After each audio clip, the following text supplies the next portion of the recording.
أعوذ بالله من الشيطان الرجيم بسم الله الرحمن الرحيم السلام عليكم ورحمة الله وبركاته الحمد لله رب العالمين والصلاة والسلام على أشرف الأنبياء والمرسلين وعلى آله وصحبه أجمعين سبحانك لا علم لنا إلا ما علمتنا إنك أنت العليم الحكيم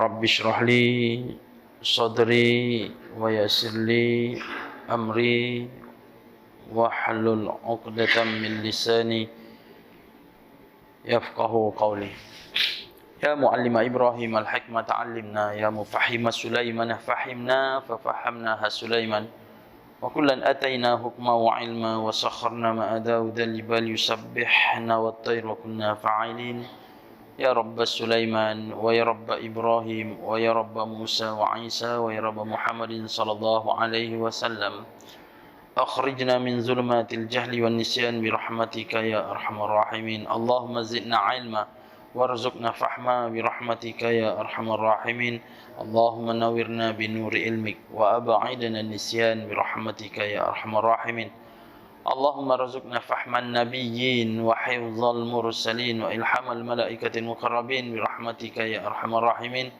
والحمد لله رب العالمين. Alhamdulillah, sama-sama kita memanjatkan kesyukuran kepada Allah Subhanahu wa taala, keizinan daripada Allah Subhanahu wa taala. Pada pagi ini kita ditemukan lagi. Mudah-mudahan kehadiran kita di rumah Allah Subhanahu wa taala ini berada di bawah rahmat Allah Subhanahu wa taala. Di bawah keberkatan Allah Subhanahu wa taala. Dan mudah-mudahan menjadi salah satu daripada amalan kebaikan kita di hadapan Allah Subhanahu wa taala suatu ketika nanti insya-Allah.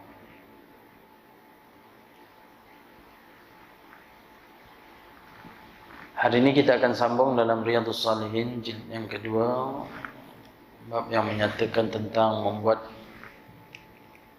perkara-perkara kebaikan dan melarang daripada melakukan kemungkaran. Hadis 18. Bismillahirrahmanirrahim. An Abi Walid Ubadah ibn Samit radhiyallahu anhu qala بايعنا رسول الله صلى الله عليه وسلم على السمع والطاعة في العسر واليسر والمنشة والمكره وعلى أثرات علينا وعلى ألا تنازع الأمر أهله إلا أن تروا كفرا يواجا بواحا عندكم من الله تعالى فيه برهان وعلى أن تقول بالحق أينما كنا لا نخاف في الله لومة لائم muttafaqun alaih. Maksud daripada hadis daripada Abu Walid Ibadah bin Samit radhiyallahu anhu katanya, kami telah mengikat janji setia dengan Rasulullah sallallahu alaihi wasallam atas perkara-perkara berikut: mendengar perintah dan patuh setia pada ketika susah dan senang, mudah dan payah, iaitu ketika rajin dan juga malas. Orang lain pada hak yang sama dan tidak merebut sesuatu perkara daripada ahlinya kecuali terang kelihatan perkara itu kufur, yang ada hajat yang terang daripada Allah Subhanahu wa taala, yaitu kitab suci Al-Quran.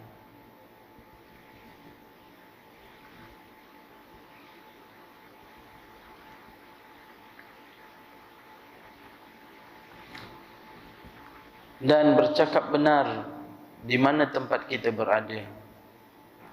Kita tidak takut celaan orang yang mencela dalam menegakkan kalimah Allah.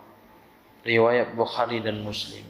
Ibu-ibu, ayah-ayah yang dirahmati Allah Subhanahu wa taala, hari ini kita baca satu daripada hadis Nabi sallallahu alaihi wasallam yang telah diriwayatkan oleh Abil Walid Ubadah, di mana dia telah berkata bahawasanya beliau bersama sahabat lain telah mengikat janji kepada Nabi sallallahu alaihi wasallam atas perkara-perkara, di antaranya mendengar perintah daripada Nabi sallallahu alaihi wasallam. Dan inilah di antara pegangan bagi para sahabat. Walaupun kita baca ini berlaku ke atas Nabi sallallahu alaihi wasallam, sebenarnya adalah panduan bagi kita. Bukan sahaja untuk para sahabat, tetapi pada kita, yang mana kita ini kena mendengar apa yang Nabi sallallahu alaihi wasallam katakan melalui daripada hadis-hadis Nabi sallallahu alaihi wasallam, serta patuh kepada Nabi sallallahu alaihi wasallam atas susah dan payah, mengikuti apa Nabi sallallahu alaihi wasallam ajarkan kepada kita. Sebab itulah di antara sahabat-sahabat, bila mendengar kata-kata daripada Nabi sallallahu alaihi wasallam, dia mengikat setia sungguh sehingga keluar kata-kata daripada Nabi sallallahu alaihi wasallam, di antara kalian ini adalah ahli syurga. Ini yang diharapkan oleh para sahabat dan pejuang-pejuang yang menegakkan kalimah Allah dan Rasulullah sallallahu alaihi wasallam. Nabi ada menyatakan di antara 10 orang yang termasuk janji Nabi sallallahu alaihi wasallam masuk syurga Allah SWT. Dan 10 orang itu akan dimasukkan dalam syurga Allah SWT tanpa hisab. Tetapi ada di antara janji Nabi sallallahu alaihi wasallam bukan 10 orang, tetapi hampir 1.400 orang. 1.400 orang Nabi sallallahu alaihi wasallam menyatakan dalam perjanjian Hudaibiyah. Maka masa perjanjian Hudaibiyah, di bawah sebatang pohon, mengikat perjanjian Baitur Ridwan, maka Nabi sallallahu alaihi wasallam telah berbai'ah dengan para sahabat, dan semua tak ada seorang pun yang tercecer, mengikat janji kepada Nabi sallallahu alaihi wasallam, tetap setia, sehingga kan Nabi sallallahu alaihi wasallam mengatakan bahawa sesungguhnya untuk kali ini Nabi akan terus menegakkan kalimah Allah Subhanahu wa taala, andai kata seorang sahabat ini tidak pulang, iaitu Sayyidina Utsman ibn Affan, yang telah ditawan atau ditahan oleh orang-orang kafir Makkah. Nabi pegang tangan para sahabat bersambung-sambung. Nabi berkata, sesungguhnya aku akan berjuang sehingga titisan darah terakhir. Maka sahabat-sahabat pun setia akan bersama-sama dengan Nabi sallallahu alaihi wasallam. Nabi kata, di kalangan kalian ini semua akan menjadi ahli syurga. Itulah kelebihan Allah Subhanahu wa taala berikan pada para sahabat Nabi sallallahu alaihi wasallam. Ikat betul dengan perjanjian tersebut, bukan sahaja selepas ataupun semasa dalam perjanjian Hudaibiyah, tetapi selepas pada perkara tersebut pun sahabat-sahabat tetap rapat dengan Nabi sallallahu alaihi wasallam. Dengar kata-kata Nabi, tak pernah engkar dan percaya. Walaupun Nabi sallallahu alaihi wasallam dah wafat, Tapi kalimat tersebut didengari di telinga para sahabat dan dia yakin berlaku. Sebab itu kita tengok peristiwa bagaimana sahabat-sahabat Nabi sallallahu alaihi wasallam selepas kewafatan Nabi sallallahu alaihi wasallam menegakkan kalimat Allah Subhanahu wa taala diikuti dengan Abu Bakar, Sayyidina Umar, Sayyidina Osman dan juga Ali. Ancaman pada sahabat-sahabat tersebut dahsyat. Sehingga kan kita tengok Khulafa' Ar-Rasyidin ni di antara Umar, Osman, Ali semuanya terkorban, dibunuh oleh pemberontak dan orang-orang yang menentang kepada Khulafa' Ar-Rasyidin. Bermula daripada pembunuhan Sayyidina Umar Al-Khattab. Umar Al-Khattab dibunuh waktu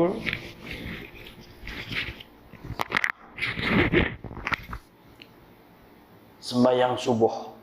Sempat hidup walaupun telah dicucuk dengan pedang. Hidup lebih kurang 3 hari. Sebab itu Sayyidina Umar sempat minta kepada Aisyah melalui anak dia Abdullah Ibnu Umar supaya dia dimakamkan bersebelahan dengan makam Nabi sallallahu alaihi wasallam. Masa itu dia adalah Amirul Mukminin.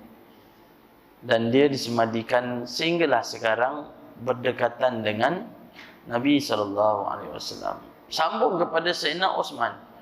Sayyidina Osman dibunuh oleh pemberontak, orang-orang Madinah yang tidak berpuas hati kepada Sayyidina Osman. Sedangkan Sayyidina Osman ni adalah seorang sahabat yang Nabi sallallahu alaihi wasallam mengangkatkan martabat adab dia, akhlak dia kepada Allah Subhanahu wa taala. Sampaikan di antara Sayyidina Abu Bakar As-Siddiq duduk bersama dengan Sayyidina Umar bersama dengan Nabi sallallahu alaihi wasallam. Masa Nabi sallallahu alaihi wasallam duduk seorang, Sayyidina Abu Bakar datang, nampaklah tersingkapnya kain Nabi sallallahu alaihi wasallam sehingga nampak betis Nabi. Duduk bersama dengan Sayyidina Abu Bakar. Datang lagi Sayyidina Umar.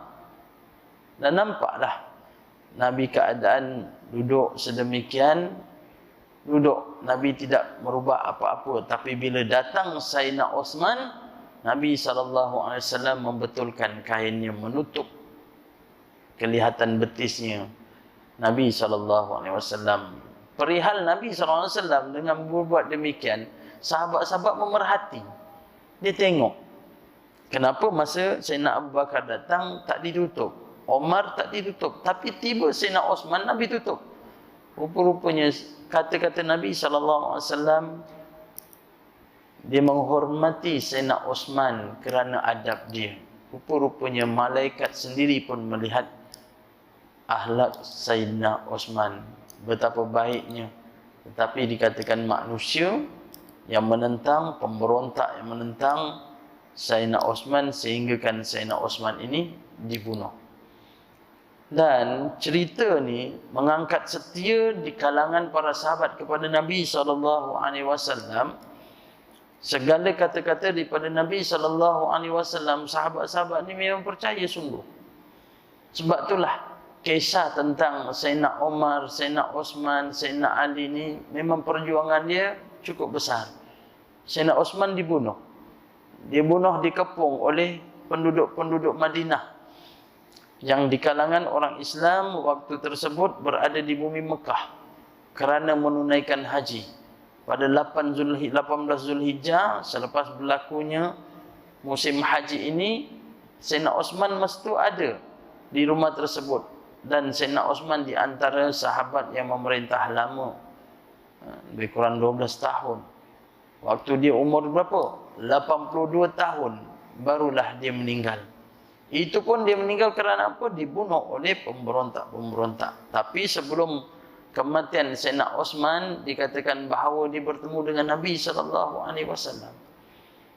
Dikatakan bahawa dia bermimpi Nabi SAW dan dia percaya apa yang Nabi SAW katakan. Begitulah kehendaknya. Sehingga kan Sayyidina Osman waktu berada di dalam rumah ditahan, tidak keluar daripada rumah. Dia tak bagi keluar. Kalau keluar, maka Sayyidina Osman akan dibunuh. Adalah recover daripada sahabat-sahabat untuk mempertahankan Sayyidina Osman. Namun demikian, yang tak puas hati ini ramai. Sampai diantarin, sampai sempat naik ke atas rumah Sayyidina Osman, dan dia pun masuk daripada atas. Waktu tersebut Sayyidina Osman sedang beribadah, mengaji, berzikir. Namun demikian, ketika mana dia mengaji, itulah dibunuh di antara pemberontak-pemberontak. Orang menentang atas ajaran Nabi SAW, atas dakwah Nabi SAW dibawa oleh sahabat-sahabat Khulafa' Rasyidin. Apa yang berlaku? Allah Subhanahu Wa Taala balas pada mereka. Di antara pembunuh yang membunuh Sayyidina Osman dan beberapa sahabat-sahabat lain waktu pemerintahan Muawiyah, yang membunuh Sayyidina Osman ini berada di Masjidil Haram, mengangkat tangan memohon ampun. Dan Muawiyah di antara tabi'in mendengar kata-kata daripada seorang hamba Allah ini, ya Allah, ampunkan aku walaupun aku tahu sesungguhnya aku ini tidak terampun dosanya. Kerana apa? Kerana membunuh. Allah balas tangan dia ni dalam keadaan kaku, sebelah kaku ni. Sebab dah dipesankan jangan sekali-kali menentang atas dakwah daripada sahabat-sahabat, atas dakwah kepada Nabi daripada Nabi SAW. Namun demikian itulah berlaku. Tiada taat setianya. Sebab tu hukum pemberontak untuk menggulingkan kerajaan dengan cara kekerasan, mengangkat senjata sehingga kan pertumpahan darah berlaku sekarang yang ada di bumi Syria, di Maghribi, adalah hukumnya haram. Haram. Sebab itulah kita kena berhati-hatilah. Keadaan manusia mengikut hawa nafsu dia, disanggup buat apa saja semata-mata untuk memenuhi hasrat dan cita-cita. Ibu-ibu, ayah-ayah yang dirahmati Allah Subhanahu Wa Taala, para sahabat mengikat setia kepada Nabi SAW. Dengar kata-kata Nabi, bawa, pegang, gigit terus sampai ke akhir hayat. Memang kita tengok sahabat-sahabat pegang sungguh, yakin sungguh, dan sanggup sampai kata-kata terpaksa ditelan demi untuk menegakkan kebenaran. Sebab itu dikatakan bahawa berlakunya dalam keadaan hak, walaupun berlakunya maksiat, tapi kerana itu hak, maka katakan kul haq walau kana murran. Akhirnya apa berlaku pada Sayyidina Osman? Sayyidina Osman diletakkan semasa kematian di rumah, tidak dibenarkan untuk diangkat beberapa hari. Kisah dia ni dikatakan sampai 3 hari dia tidak boleh diusik di kalangan penduduk-penduduk Madinah. Dihina dengan jasad dia, sehingga kan dia ini tidak dibenarkan untuk dimakamkan di kubur Baqi'. Sedangkan kubur Baqi' ini adalah kubur para sahabat. Di antara ahli Badar Kubra meninggal di bandar Badar, di perkampungan Badar, dibawa daripada Badar, dikebumikan di Baqi'. Tapi Sayyidina Osman dikebumikan luar daripada Baqi', di satu kebun, satu tempat. Kebun tersebut dikebumikan situ seorang diri. Betapa bencinya manusia yang terhadap sahabat-sahabat. Maha suci Allah, Allah yang mengaturkan segala-galanya. Selepas pemerintahan Khulafa' Rasyidin, bersambunglah di kalangan sahabat-sahabat sampai pemerintahan Muawiyah itulah. Maka makam Sayyidina Osman ini yang berdekatan dengan kubur Baqi' ini telah dibeli oleh pemerintah masa itu dan diperluaskan kubur Baqi' ini sampai di kawasan Sayyidina Osman. Maka waktu tersebut perkampungan Baqi' ini telah meliputi kawasan Sayyidina Osman, dan Sayyidina Osman berada dalam kawasan Baqi'. Itu pun selepas dibeli oleh pemerintah. Tapi namun demikian, apa yang berlaku kepada para sahabat macam itulah. Mengikut hawa nafsu di kalangan pemberontak-pemberontak. Jadi taat setia kena pegang betul-betul. Bagi kita kepada Nabi SAW, yang kita baca hadis, kita dengar dan kita cuba amalkan mana yang kita mampu. Sebab itu di antara sunnah Nabi SAW. Pengajaran daripada hadis mendengar perintah dan taat kepada pemerintah, iaitu ulul amri daripada kalangan umat Islam, adalah wajib jika apa yang diperintahkan itu bukannya maksiat. Ini pengajaran daripada hadis. Selagi mana di antara pemerintah ini dia melaksanakan tuntutan Allah Subhanahu wa taala, tidak mengajak kepada maksiat, maka haram bagi kita ini menentang. Tapi kenapa ada penentangan? Sebab di antaranya hawa nafsu manusia. Hawa nafsu, dia ikut hawa nafsu dia. Berlakunya tak puas hati, dendam, benci, iri hati, cemburu. Sebab apa? Ulama-ulama gariskan sebab apa? Di antara yang pertama adalah kerana segala perbuatan yang dilakukan oleh seseorang yang ada perasaan dendam kerana perbuatan yang dilakukan atas kebaikan daripada mata manusia sendiri, perbuatan tersebut tidak ada keikhlasan. Itu yang pertama digariskan. Sebab apa? Berlaku dalam keadaan benci, cemburu, geram, dendam. Kerana pertama, dia membuat sesuatu, dia tak ikhlas. Sebab tu keikhlasan tu penting.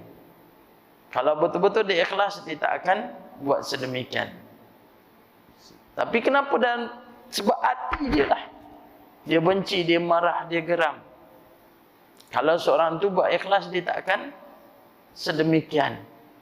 Membuat sesuatu kerana inginkan daripada pujian. Sebab tu buang perkara-perkara mazmumah.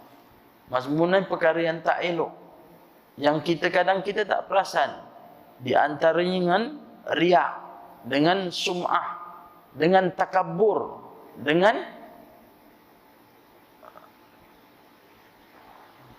itulah di antaranya sum'ah, riak, takabur. Semua tu kena buang jauh-jauh. Dengan ujub. Ujub pun buang. Benda tu memang dia akan datang. Namun demikian kita kena ada perisai pada diri kita. Tahu ujub tak? Apa maksud ujub? Ujub ni, ibu-ibu, ayah-ayah, dia datang pada diri kita ni dengan perasaan. Dia tak ada kena-mengena dengan orang lain. Dia tak ada puas hati dengan orang lain. Tak. Dia ujub ni pada hati dia. Kita bangun daripada pagi-pagi, pukul 4 pagi tu kita bangun. Kita pergi kat bilik rumah kita tu, kita pun buka tingkap. Kita buka tingkap, kita tengok rumah depan. Rumah depan tengok bergelap lagi. Akhirnya datang hati kita kata apa? Nyenyak dia tidur, tak bangun. Bila dia kata tak bangun, kita ambil sembahyang. Itu ada perasaan ujub. Kita pergi ambil sembahyang nak apa? Nak sembahyang. Ada tak perasaan tu? Kadang ada. Bila ada tu yang kita kena buang. Kita naik kayu basikal, kita naik motor pagi-pagi buta, gelap jalan. Kita tengok jalan lengang, tak ada orang. Tak berebut-rebut ke orang nak datang pergi masjid. Sedangkan inilah di antara jalan yang terbaik yang Nabi ajarkan. Dia orang tidur je. Kita punya perasaan kata sedemikian. Itulah ujub. Kena buang. Memang kena buang. Macam mana nak buang, Ustaz? Nak buang dia, kita kena istighfar banyak-banyak.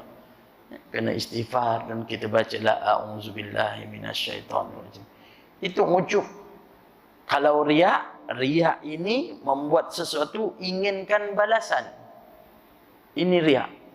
Dia inginkan ganjaran. Apa sahaja yang dibuat, diinginkan ganjaran. Walaupun perkara tersebut baik, ibadat kepada Allah Ta'ala, tapi diinginkan ganjaran. Apa ganjaran dia? Puji-pujian daripada manusia. Kat masjid kita tengok ada 2-3 orang, dia pergi duduk sebelah, dia pun takbir kuat-kuat. Allahu Akbar. Dia sembahyang tu, dia perasan. Dia perasan orang yang kat depan dia ni toleh ke belakang. Ada perasaan masa tu. Perasaan dia apa? Perasaan riak. Dia akan kata apa? Dia akan puji pada diri dia yang sedang bertakbir. Waktu di masjid, bacaan dia bagus. Allahu Akbar kabira walhamdulillahi katsira wa subhanallahi bukratan wa asila. Kalau kat rumah, wajjahtu wajhiya lillazi fatara samawati wal ardi fa muslimin wa ma ana minal musyrikin. Laju tu. Tapi kat masjid satu-satu. Waktu duduk antara dua sujud, bagus dia tak baca. Rabbi ghfirli warhamni wajbunni warfa'ni. Kat rumah, maafini wa'fu'ani. Laju tuan-tuan.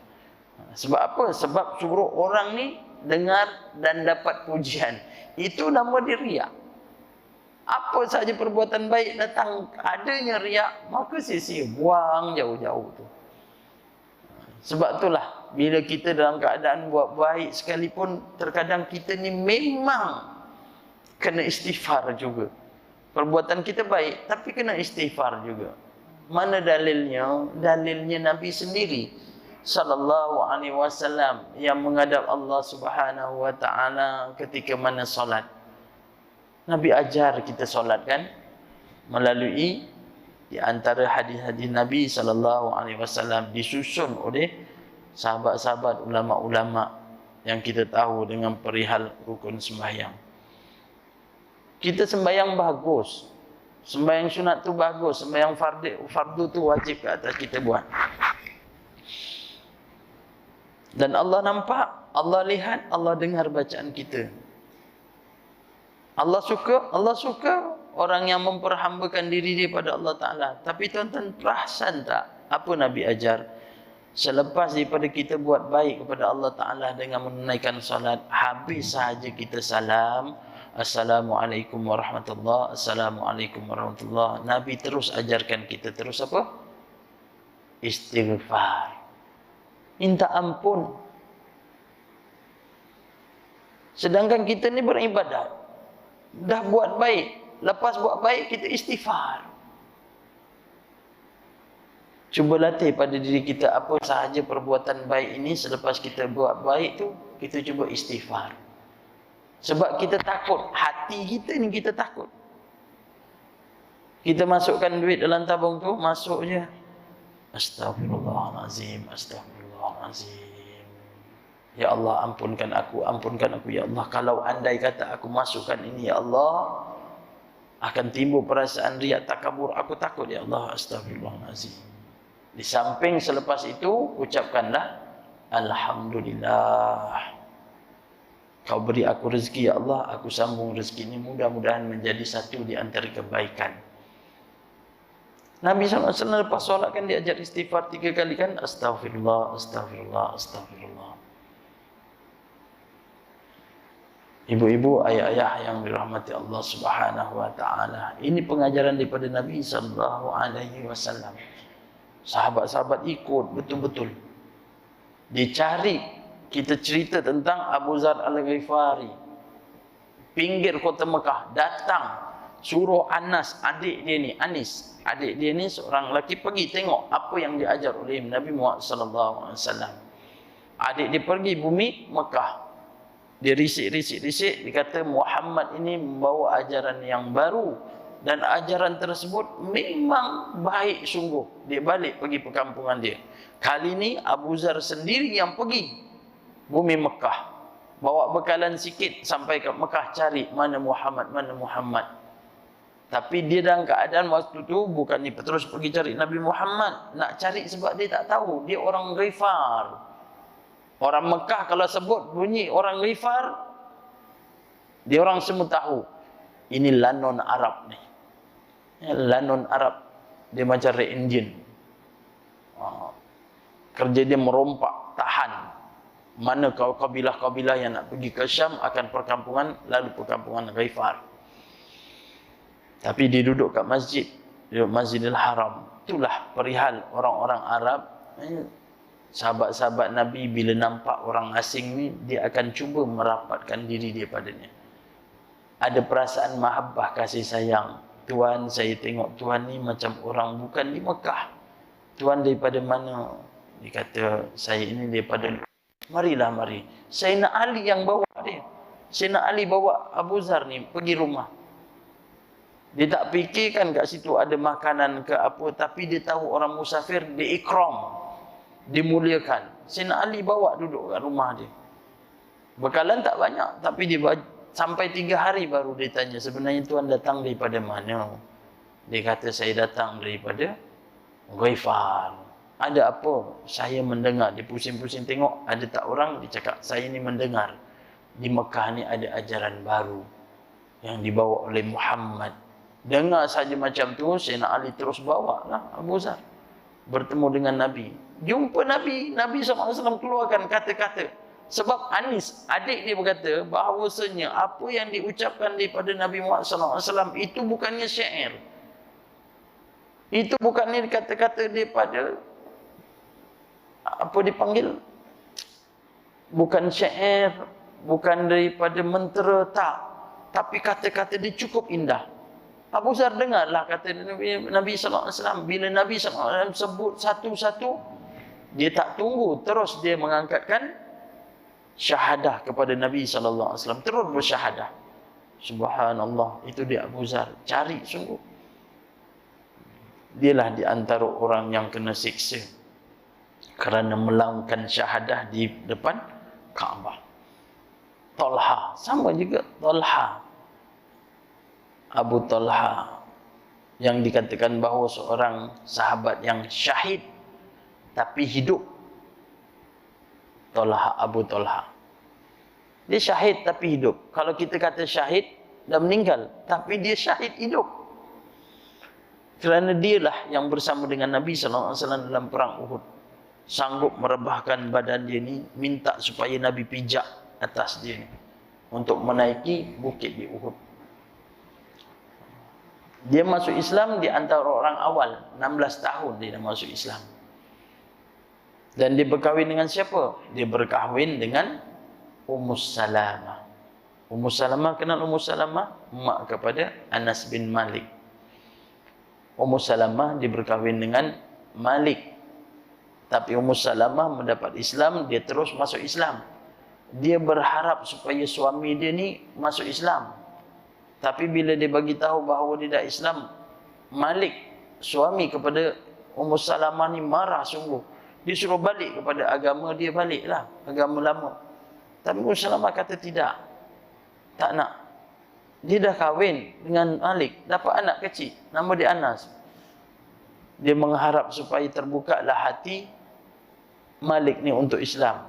Tapi dia tak nak, dia keluar. Dia keluarlah daripada rumah, rasa tak puas hati dengan siapa? Dengan isteri dia. Dia keluar, dia bertemu dengan sahabat Malik yang waktu tu dia bermusuhan. Jumpa dengan musuh dia ni. Dan akhirnya dia bergaduh. Bergaduh sehingga kan dia mati. Akhirnya sedihlah Ummus Salamah, sedih. Suami dia tak sempat memeluk agama Islam. Sampaikan dia pun berjanji, dia kata, aku tidak akan kahwin lagi kecuali seandainya anak aku Anas ini berkendakkan seorang bapa, barulah dia kahwin. Ummus Salamah ni baik, tapi hidup dalam keadaan kemiskinan. Rupa-rupanya Abu Talha masa dia memandanglah Ummus Salamah yang janda ni. Dia datang, wahai Ummus Salamah, aku ingin memperisterikan engkau. Ummus Salamah janda anak satu. Talha bujang. Orangnya tinggi, sasa, putih, handsome, kaya. Tapi Ummus Salamah ni, dia bukan kerana Talha kaya, tak. Talha datang minang, dia kata apa?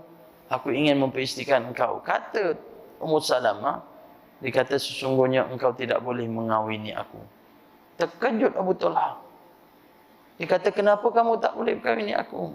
Kata, kamu tak boleh mengawini aku kerana engkau bukan bersama dengan agama aku. Dia patah balik di rumah, dia termenung. Aku ni kaya, aku ni handsome, apa yang tak ada ke aku? Diceritakan di antara sahabat-sahabat, kalaulah Talha inginkan seorang perempuan di Mekah, maka seseorang perempuan tersebut tidak akan tolaklah si Talha. Tapi Ummu Salamah tolak. Tapi berkendaknya Talha ini kepada siapa? Kepada Ummu Salamah. Dia datang kali kedua, dia nak juga. Kata Ummu Salamah, kalau kau inginkan kepada aku dengan satu syarat, katakanlah apa yang kau nak. Kau nak emas, kau nak perak, segala harta aku ini aku akan serah pada engkau sebagai mas kawin, semata-mata kerana engkau kalau hendak berkahwin dengan aku. Subhanallah. Tapi Ummu Salamah walaupun ditawar dengan kekayaan, dia kata apa? Tidak, aku bukan nakkan atas kekayaan, aku nak kalau kau kahwin dengan aku, kamu beragama kepada agama Islam. Mahar bagi aku tidak ada apa-apa kecuali dengan Islam engkau. Subhanallah. Betapanya Ummu Salamahnya baiknya hati dia bila cinta kepada Nabi, ikut setia kepada Nabi SAW, bukan kerana harta. Akhirnya Talha pun masuk Islam dan dia berkahwin. Itu yang kita baca di antara hadis. Kalau tuan-tuan pernah dengar kan, kesabaran Talha. Kesabaran Talha, terutama kesabaran isteri kepada Talha itulah. Nasib itu Ummu Salamah. Sebab masa itu dia dapat anak seorang daripada Malik, nama dia Anas. Lepas berkahwin dengan Abu Talha, dia dapat anak. Talha ni bujang. Bila dapat anak, walaupun dengan janda, dia sayang sungguh anak tu. Sayang sungguh. Setiap hari dia belik je. Ini zuriat daripada aku, sayang sungguh. Tak tahulah nak kata sayang macam mana. Dia pesan, kalau keluar daripada rumah, ya Ummu Salamah, jaga anak aku ini, jaga. Ya bang, saya jaga. Jangan terjadi apa-apa. Ya bang. Dia orang kaya, tuan-tuan. Tuan-tuan tengok kalau orang kaya jaga anak macam mana. Subhanallah. Yang tak kaya jaga anak macam mana. Ibu-ibu, ayah-ayah yang baru dapat cucu macam mana. Oh, mula-mula dapat cucu pertama. Nak pergi masjid tu pandang dulu cucu dia. Cucu yang tidur tengok je. Dia baru pergi masjid. Dia takut dia pergi masjid tak sempat tengok cucu dia, dia meninggal. Tu dia tengok cucu dia.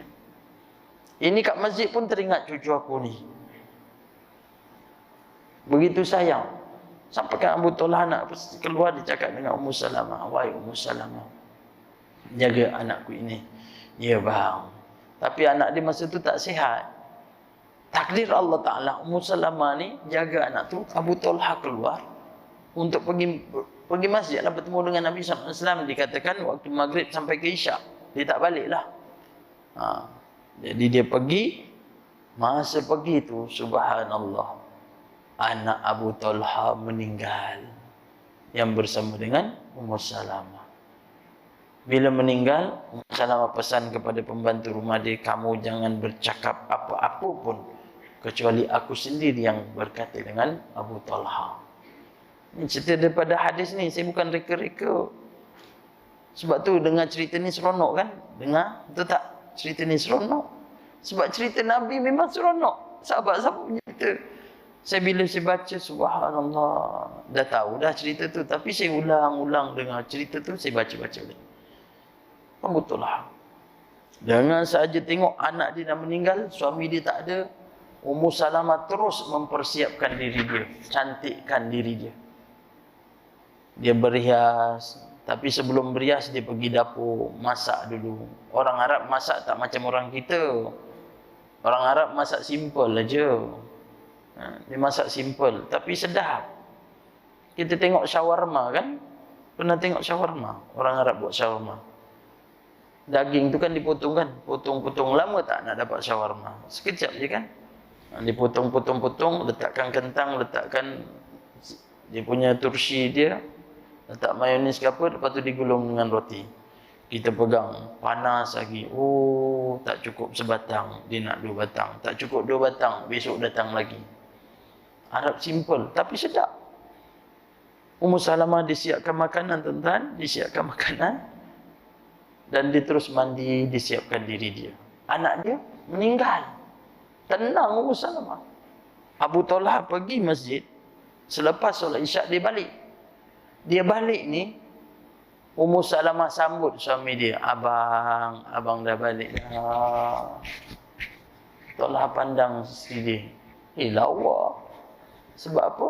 Abu Talha tengok isteri dia lawak. Sebab isteri dia mempersiapkan diri kepulangan suami.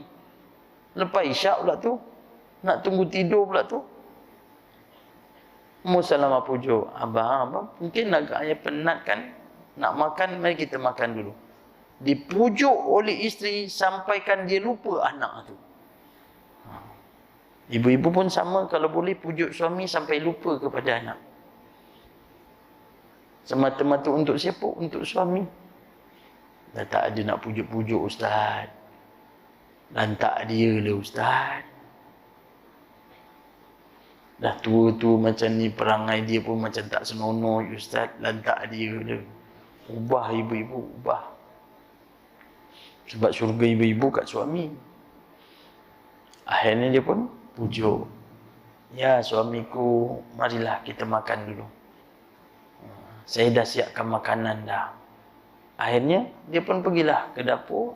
Dia buatkan juadah tu. Dia pun makan. Sedap sedapnya. Bila masa Talha cakap Kelantan, cakap siang. Tapi ni saya imaginekan macam itulah keadaan dilayan ni Talha, Abu Talha. Sedapnya.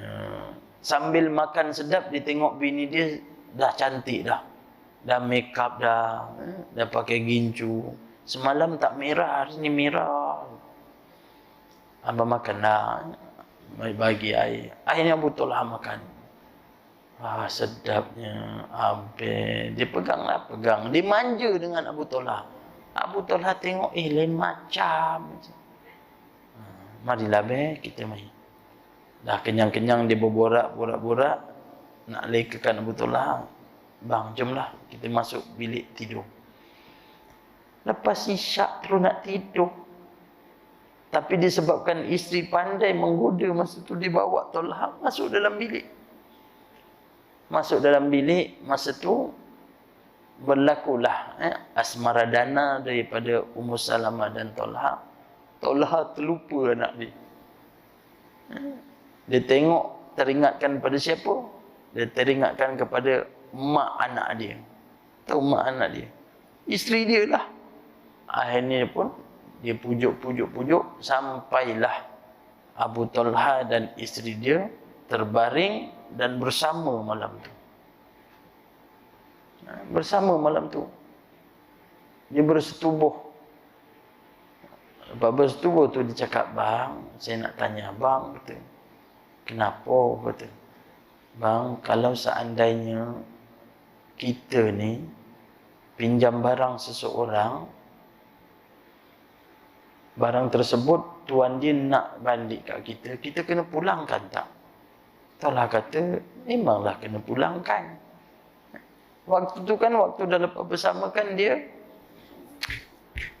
apa cakap semua, marah tak? Marah ke tak? Tuan-tuan ni macam tak faham cerita ni. Ke buat-buat tak faham, saya tak tahulah. Dah lepas bersama, cakap semua baik-baik. Itu kalau bagi kopi pun, kopi jadi gula. Manis. Bang, kalau seandainya dia nak pulang balik, nak balik, kita kena pulang. Cik Ummu Salamah, kita kena pulang. Kenapa kita kena pulang? Itu bukan hak kita, itu hak dia. Kita hanya meminjam saja. Bang, nak bagi tahu. Kita ada pinjam barang kita orang nak balik. Apa yang kita pinjam? Tak ada. Bang, anak kita kepunyaan Allah, Allah dah ambil semula. Tuan-tuan, terkejutnya Talha, marah Talha. Kalau ini patutlah kau lakukan ini, kau balik, kau pergi layan aku, bagi makan, lepas makan kau pergi duduk kat dalam bilik, kau sampai bersama dengan aku. Rupa-rupanya kau nak bagi tahu macam ni, kau tunggu besok aku akan bagi tahu pada Nabi SAW. Dia mengadu.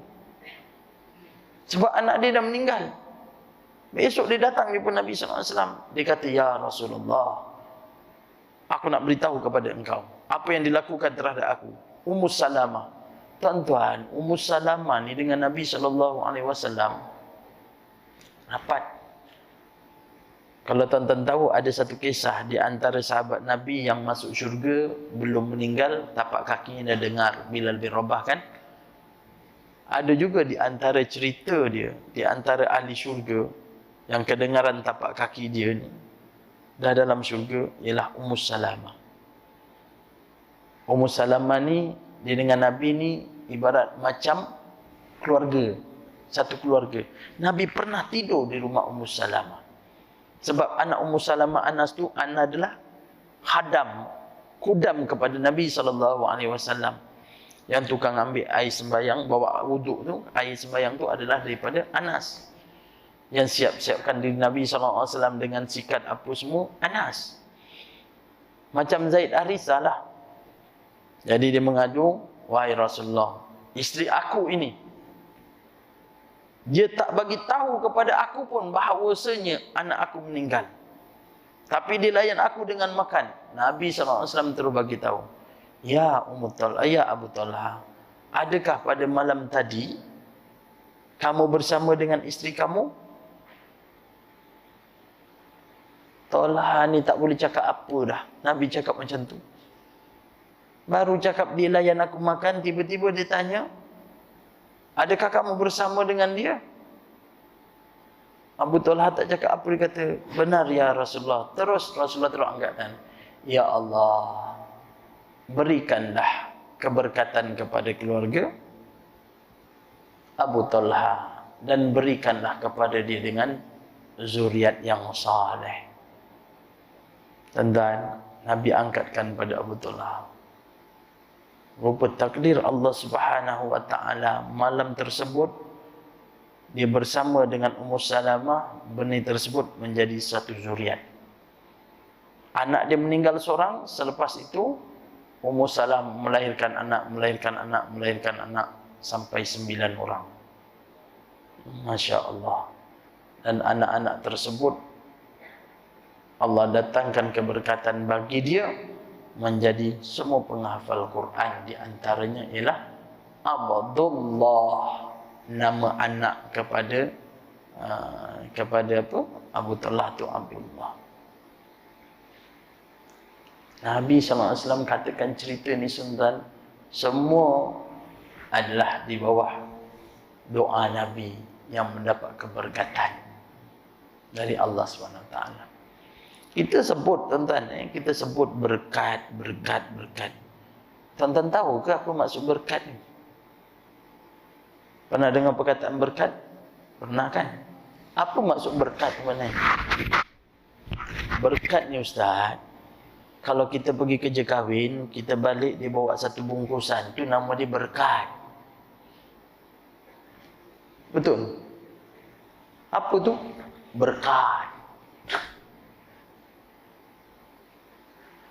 Tapi kalau kita hidup dalam keadaan kita sekarang ni, diberkati ke tidak? Tak tahu lah Ustaz, berkat. Mana berkatnya? Tak ada pun plastik. Tuan-tuan, apa maksud berkat? Berkat ni ialah ziyadah alal khair, penambahan kepada kebaikan. Itu nama berkat. Faham? Tak faham? Kalau nak faham, saya bagi tahulah.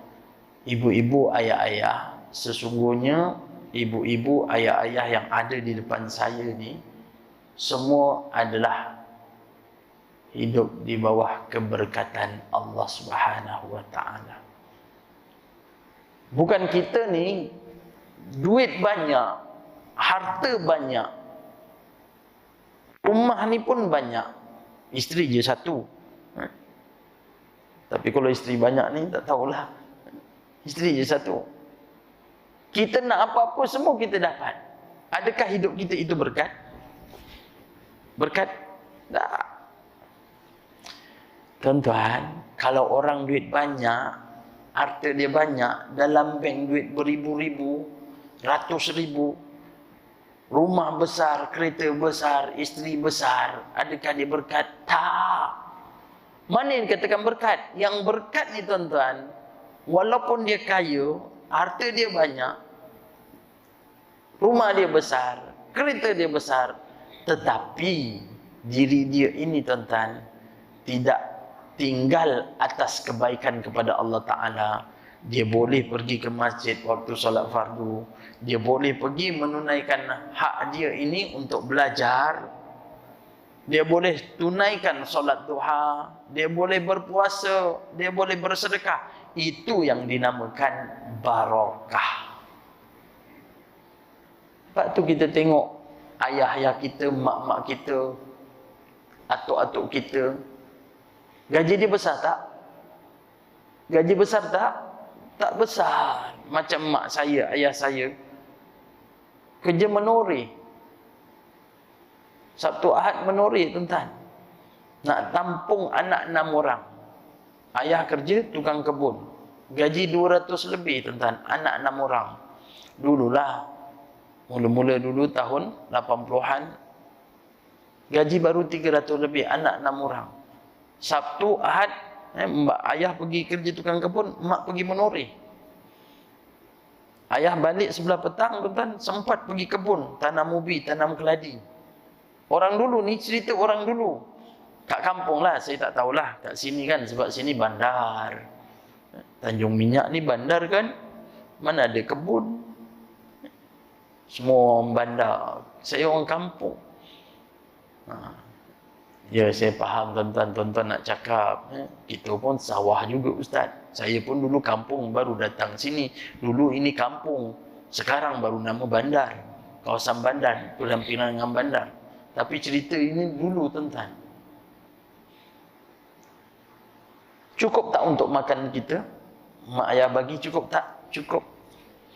Mak ayah boleh simpan duit, boleh pergi haji. Tuan-tuan tahu tak, ramai orang yang duit banyak tapi sekarang tak boleh pergi haji. Ada orang ada pesawat sendiri. Ada pesawat sendiri. Saya tak cakaplah siapa, tuan-tuan. Dia ada jet dia sendiri. Nak pergi mana-mana dia ada jet sendiri. Tapi dia tak boleh pergi. Kaya. Memang duit dia berjuta, tuan-tuan. Dia boleh taja jutaan ringgit. Tapi dia tak pergi. Sebab apa? Bila Allah Ta'ala takdirkan pada waktu tersebut, dia sakit. Dia tak boleh pergi. Dia tak boleh tunaikan haji. Duit banyak. Itu kata bahawa keberkatan Allah Ta'ala. Kita memang setiap kali kita doa dengan keberkatan. Sebab tu bila salam pun kita cakap apa? Assalamualaikum warahmatullahi wabarakatuh. Barakah. Barakah.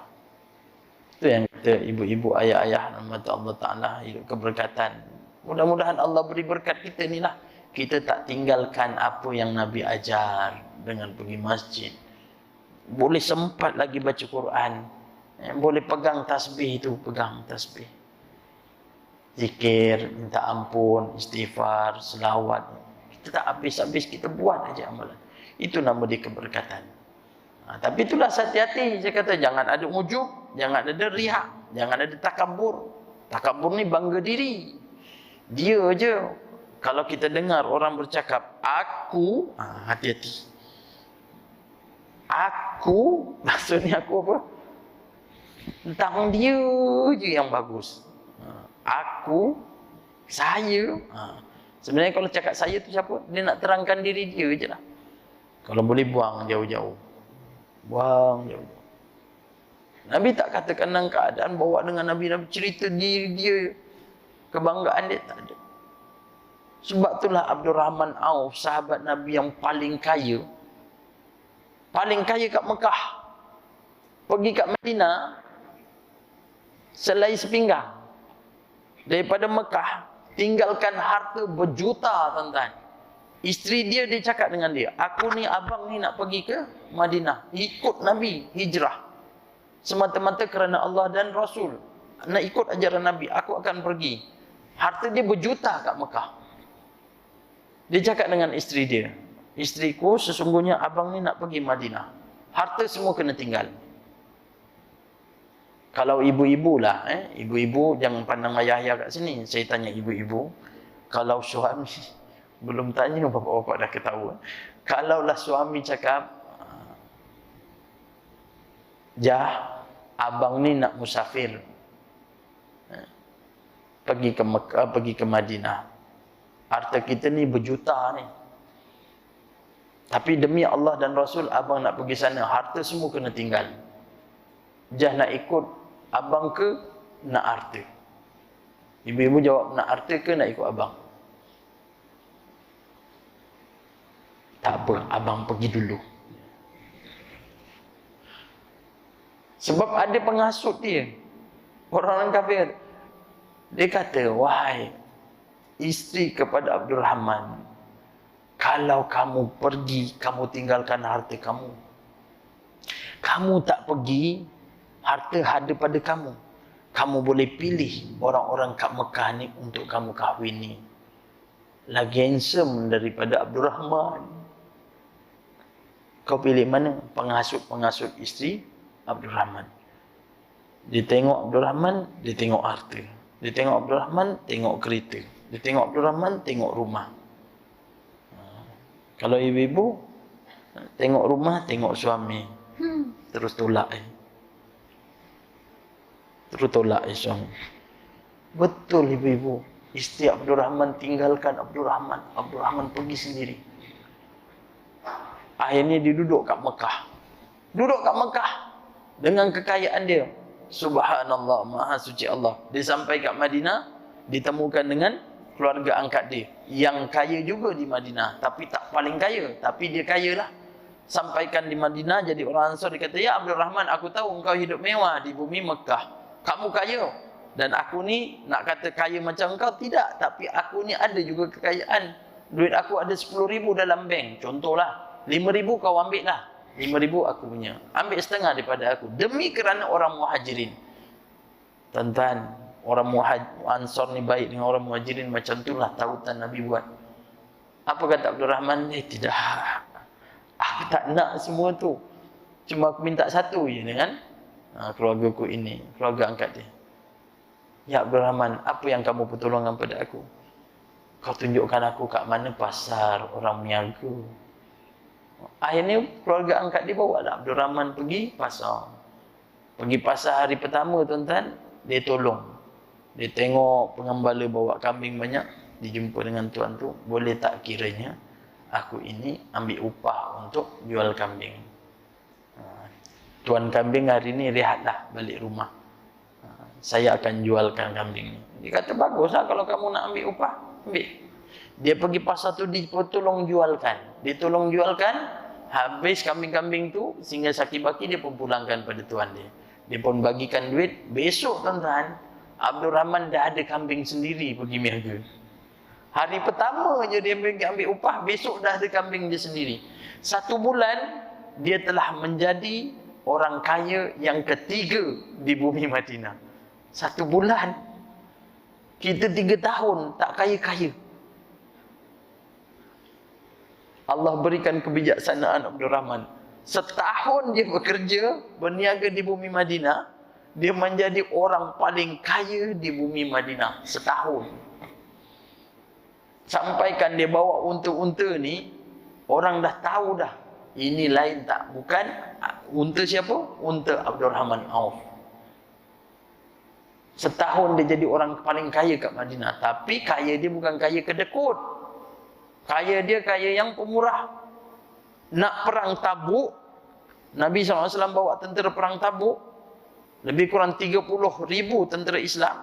30,000, bayangkan 30,000.